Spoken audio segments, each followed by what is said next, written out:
Welcome to the fascinating world of KL divergence in chest sound analysis. Let's dive in and explore how this statistical marvel is revolutionizing medical diagnostics, especially when it comes to understanding what's going on inside your lungs. There was once a time when listening to chest sounds involved a well-trained ear and a stethoscope wielded by a seasoned doctor, nodding wisely while deciphering the Morse code of your wheezes, but no longer. Now, thanks to Kullback-Leibler divergence, a concept so statistically sophisticated it could make a mathematician's heart flutter, we can crunch lung sounds into data and let machine learning figure out whether you're breathing like a healthy jogger or a steam-powered locomotive about to explode. The KL divergence is essentially a measure of how much one probability distribution diverges from another. In layman's terms, it's how wrong you are when you assume something follows a pattern that it most certainly doesn't. And in the realm of medical diagnostics, particularly lung and heart sound analysis, this means capturing the subtle nuances of your wheezing, gurgling, and other unfortunate respiratory adventures. So instead of relying on an old-school doctor whispering, that doesn't sound good, we now throw recordings of your chest sounds into a machine learning model. Let it compare the data using KL divergence, and voila, it tells us whether you're fine, mildly doomed, or need to get to a hospital immediately. All right, let's dive into the science behind KL divergence. Because Euclidean distance is so last century.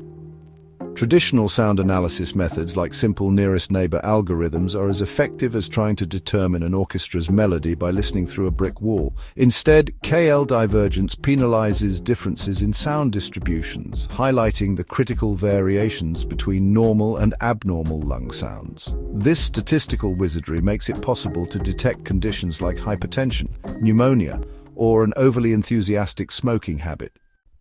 The method involves, first, recording chest sounds, which, if done improperly, might just capture the sound of your cat meowing in the background. Second, filtering out irrelevant noise, like your heartbeat or the deep existential sigh of the doctor listening to it. Third, applying KL divergence and Gaussian models, because normal distributions make data scientists feel safe and warm inside. And finally, feeding everything into a machine learning algorithm, because obviously, human intuition is so inefficient when compared to a lifeless set of mathematical rules.